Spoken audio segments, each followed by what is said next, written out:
Presenting Black Hawk down. इस कहानी की शुरुआत में हमें सोमालिया दिखाया जाता है, जहां पर चारों तरफ भुखमरी और लाचारी है। भूख से 3 लाख लोगों की मृत्यु हो चुकी है। ये साल होता है सन 1992 का, और इस वक्त सोमालिया में सिविल वॉर चल रही है।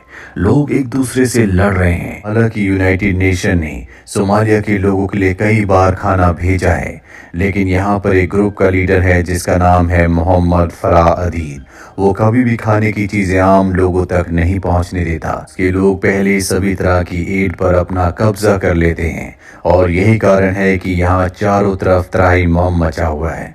साथ ही यहाँ पर उसने यूएन के खिलाफ जंग का ऐलान भी कर दिया है। इस वजह से कई सोल्जर्स मारे जा चुके हैं, और इन सब हालातों को देखने के बाद यूएस के प्रेसिडेंट क्लिंटन ने यहाँ पर रेंजर रेजिमेंट को, डेल्टा फोर्स को और फ्लाइट क्रू को अदीद को पकड़ने के लिए भेजा है, ताकि सोमालिया के लोगों को शांति मिल सके। जल्दी ये उस आदमी को पकड़ लेते हैं जो अदीद को हथियार सप्लाई करता है, पर इससे इन्हें कुछ खास मदद नहीं मिलती।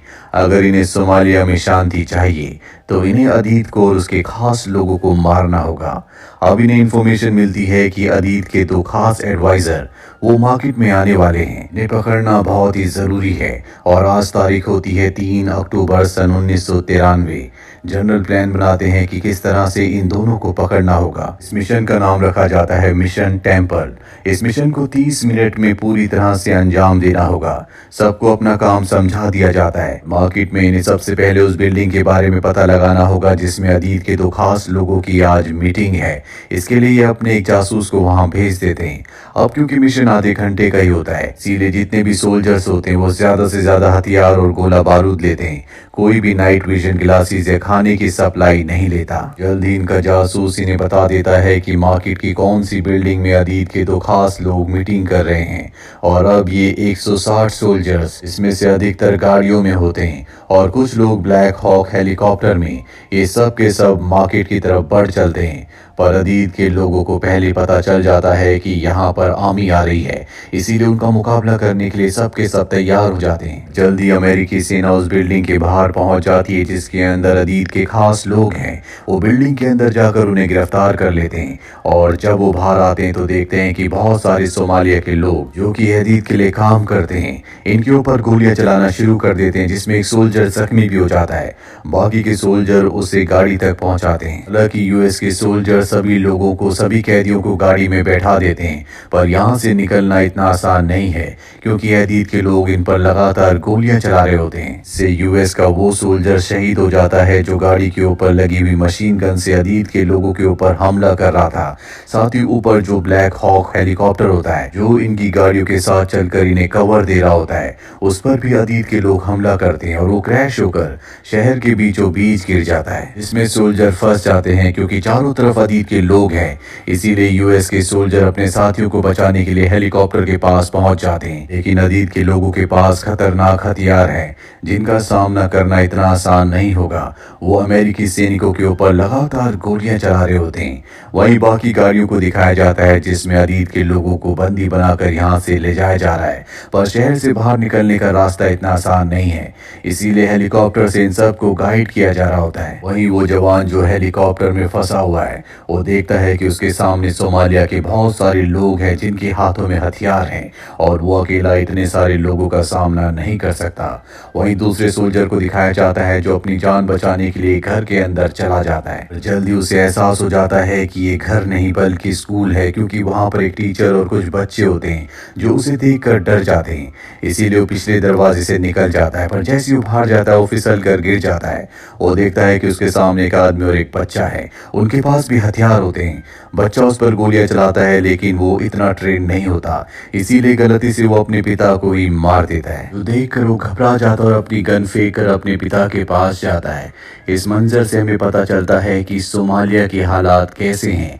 उन बच्चों के भी हाथ में गन है जिनके हाथ में कलम होनी चाहिए।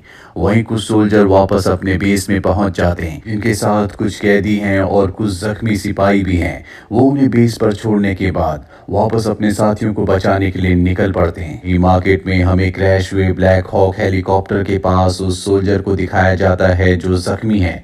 उस तक 2 और सोल्जर उसे बचाने के लिए पहुंच जाते हैं, पर और उस जख्मी सोल्जर की अब हिम्मत टूट चुकी है। साथ ही हेलीकॉप्टर के अंदर और भी सोल्जर हैं, जिसमें से कुछ मारे जा चुके हैं और कुछ जख्मी है। इसीलिए सोमालियन लोगों से बचाने के लिए आर्मी के बहुत सारे सोल्जर हेलीकॉप्टर के आसपास आ जाते हैं ताकि अपने लोगों को बचा सके। वहीं उन गाड़ियों को भी दिखाया जाता है जिनके अंदर कैदी हैं।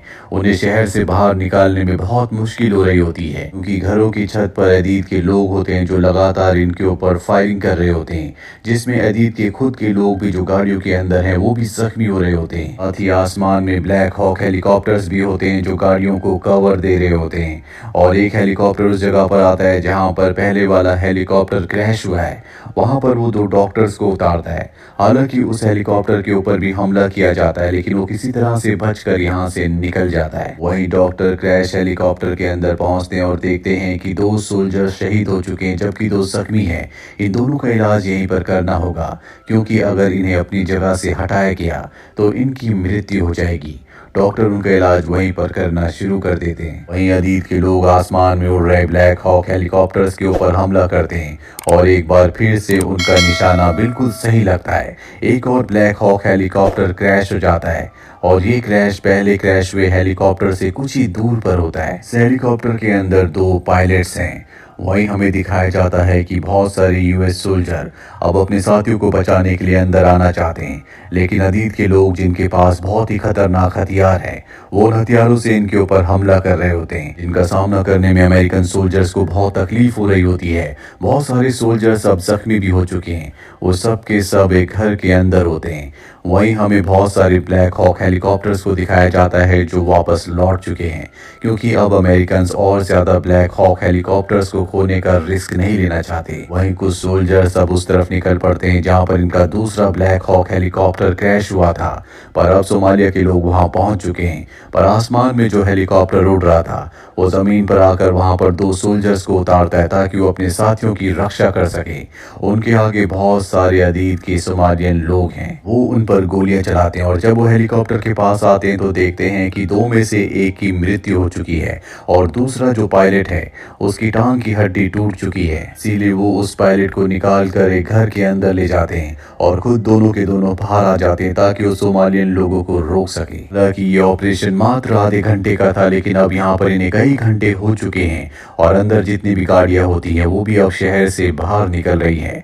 पर अमेरिकन सोल्जर्स अब भी शहर के अंदर फंसे हुए हैं। इसमें वो जख्मी पायलट भी है जिसका प्लेन दूसरे नंबर पर क्रैश हुआ था, जिसकी मदद के लिए 2 सोल्जर्स नीचे आए थे।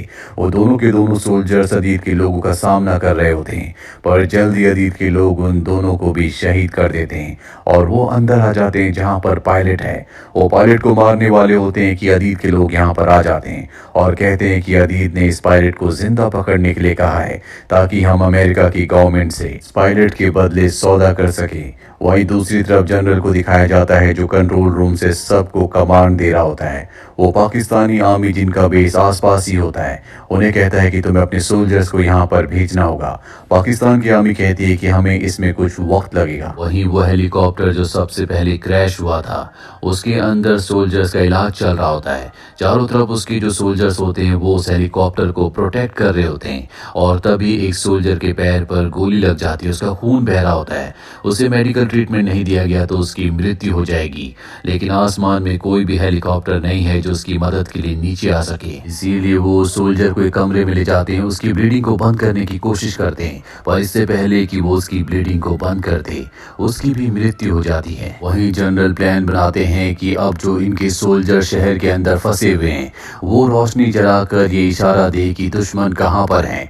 ये अपने हेलीकॉप्टर्स को वहां पर भेजेंगे और सभी दुश्मनों को मार देंगे। साथ ही अब पाकिस्तान की आर्मी भी यहाँ पर पहुंच चुकी है और अब शहर के अंदर जहां पूरी तरह से अंधेरा हो चुका है वहां पर जो लोग जो सोल्जर्स फंसे हुए हैं वो अपने हेलीकॉप्टर्स को अपने लोगों को इशारा देते हैं कि कहां कहां पर सोल्जर्स हैं और आसमान में जो उनके ब्लैक हॉक हेलीकॉप्टर्स उड़ रहे होते हैं वो अदीद के लोगों के ऊपर हमला करते हैं, जिससे उसके कई सारे लोग मारे जा चुके हैं। पाकिस्तानी आर्मी जो इन लोगों को यहाँ पर रेस्क्यू करने के लिए आई है वो भी शहर के अंदर पहुंच चुकी है। वो बहुत सारे जख्मी सोल्जर्स को और जो सोल्जर्स यहाँ पर छुपे हुए हैं उन सबको गाड़ियों में बिठाकर यहाँ से निकलने लगती है। घरों की छत के ऊपर जो सोमालियन लोग हैं जो अदीद के लिए काम करते हैं वो इनके ऊपर लगातार हमला कर रहे होते हैं। गाड़ियाँ पूरी तरह से भर चुकी है क्योंकि वो लोग जो शहीद हुए हैं, वो लोग जो जख्मी हैं और जो बचे हुए सबको गाड़ियों में भर दिया गया है। अब भी कुछ ऐसे सोल्जर्स होते हैं जो गाड़ियों के पीछे पीछे चल रहे होते हैं क्योंकि गाड़ी में अब उनके लिए जगह नहीं है। वो लगातार आगे बढ़ रहे होते हैं और सोमालियन लोग उनका पीछा कर रहे होते हैं, पर किसी तरह से वो शहर से बाहर निकलने में कामयाब हो जाते हैं। जल्दी सब के सब अपने बेस तक पहुंच जाते हैं। बेस तक पहुंचने वाला हर एक सोल्जर खून से लथपथ होता है। हालांकि ये ऑपरेशन इतना बड़ा नहीं था, पर यह ऑपरेशन इतना बड़ा बन गया जिसमें अमेरिका के 19 सोल्जर्स मारे गए और 1000 से भी ज्यादा सोमालियंस मारे गए, जिसमें ऐसे भी कुछ लोग थे जो पूरी तरह से निर्दोष थे।